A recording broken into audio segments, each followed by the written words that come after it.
Thanks indeed for your time. So the hearings scheduled to wrap up this coming Friday. I've been attending those this past week, reporting for SABC News. Are you looking at an extension yet, as we know that the testimony, including that of the South African National Defence Force Chief Themba Makhubela, had also had to be moved?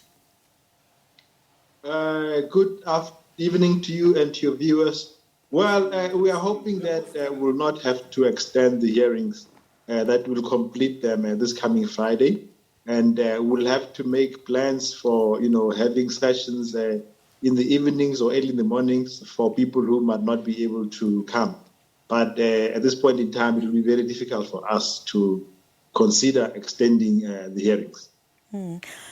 You'd recall that President Cyril Ramaphosa had basically commissioned an expert panel to look into the July violence. They came back with a damning report about how the security cluster was ill-prepared for what had taken place. Have you extended an invite to President Cyril Ramaphosa for him to testify? Yes, we have. We are currently negotiating as to when will he be able to attend the hearings. All right. When is that likely to happen? Within next week? We're hoping it will be within next week. All right. So you've had the KwaZulu-Natal leg, and we're obviously in Gauteng now.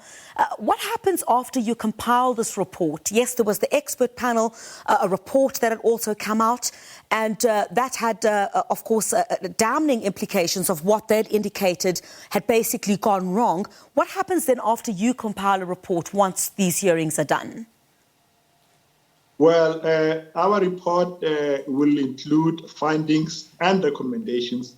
And we as a commission, we are quite clear that our recommendations are binding, and the organs of state will have to, which are affected, will have to implement those recommendations and findings unless they take us on review. But, our report will be in line with the terms of reference, of this hearing. So, for example, one of the issues we want to look at, what was the role of the state in this violence, what did it happen, and then what is being done to ensure that, those who were involved are brought to book. But secondly, what needs to be done to ensure that this never happens again. I mean, we saw ordinary people, looting, and of course, this points to a number of issues, the lack of respect for the rule of law, but also, issues of poverty and unemployment as well. So as well, of course, the racial incidents we saw in KZN, which also have to be attended to as well. Advocate, so how does one make sure that it's not just paper and that these recommendations are implemented? There's often criticism that investigations into certain happenings, that always takes place.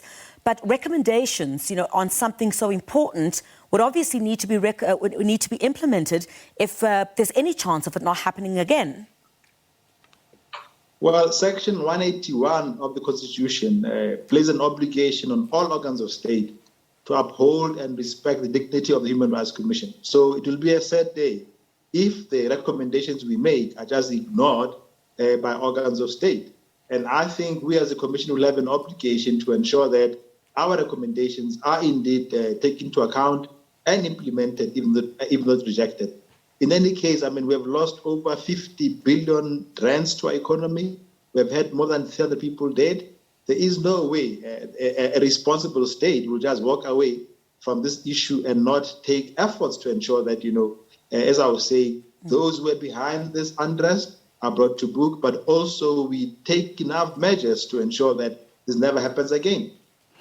On Monday, we're expecting the eThekwini Mayor Mxolisi Kaunda to testify. Already you've confirmed earlier this week at the hearings that the Chief of Defence, Themba Makhubela, is expected also to take the stand.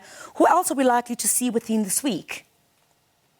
We're expecting the Minister of Justice on Thursday, and then we are also expecting a number of academics on Wednesday who will also give their own perspective. And then on Tuesday, we'll be doing an inspection in loco in Alexander just to get a sense as to what happened. That inspection in loco is quite important.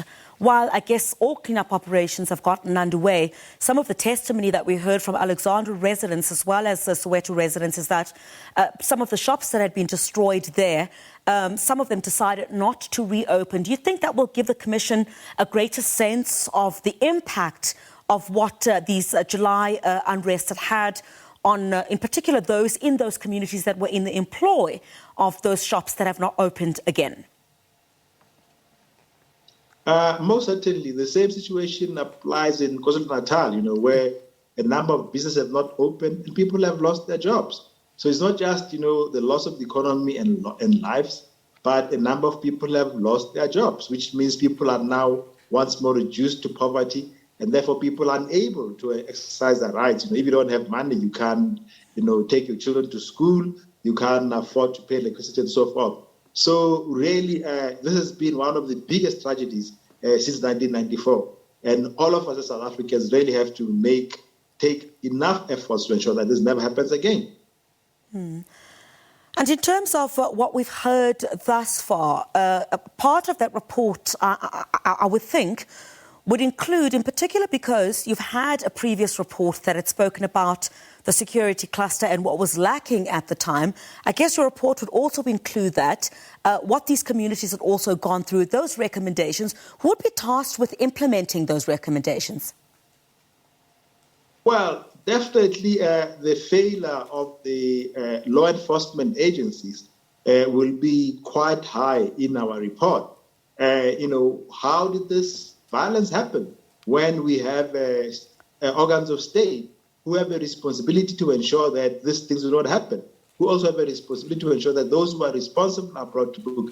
So definitely the recommendations will look into this, and we as a commission will make findings in this regard and request that better measures are taken to ensure that the law enforcement agencies are able to do their work as required by the Constitution. But also, our people also have to have a greater appreciation of the respect for the rule of law.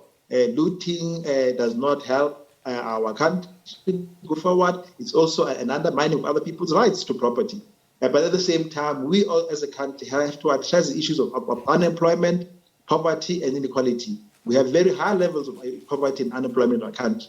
And some of these things then fuel what we saw, because people also got manipulated to go and loot on the basis that they're hungry and they don't have jobs. Yeah, Advocate, in fact, that was a sentiment that was shared by the Trade and Industry Minister, who took to the stand yesterday, speaking about those underlying challenges.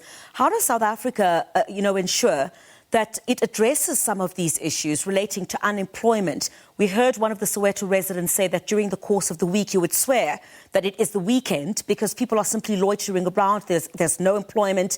How do you then, as the Human Rights Commission, believe that South Africa can address some of these issues? Because while other issues had been raised about being what fueled this violence that took place in July, some of the key aspects that were also mentioned by the Minister, including other community members, the former State Security Minister, Ayanda Jojo, had also mentioned that. How do you begin to address some of these issues to ensure that it's part of the solution to ensuring that this doesn't happen again?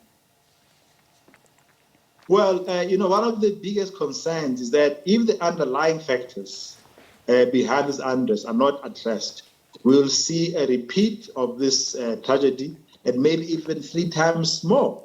So we have a responsibility as South Africans to do everything possible to address the underlying factors behind the unrest. We need to improve our law enforcement agencies. We need to address the issues of poverty, unemployment, and inequality in our country. South Africa is quite a wealthy country, but we have these inequalities. At the same time, those who have the responsibility of running government need to be a bit more serious in carrying out their jobs, in ensuring that we address issues of poverty. Poverty can be beaten in our country. Unemployment can be beaten in our country. Unfortunately, there's also lots of corruption and mismanagement of our state institutions, which also contribute to this problem. Advocate Tseliso Thipanyane, thank you very much for your time. The South African Human Rights Commission CEO. Let's take a break.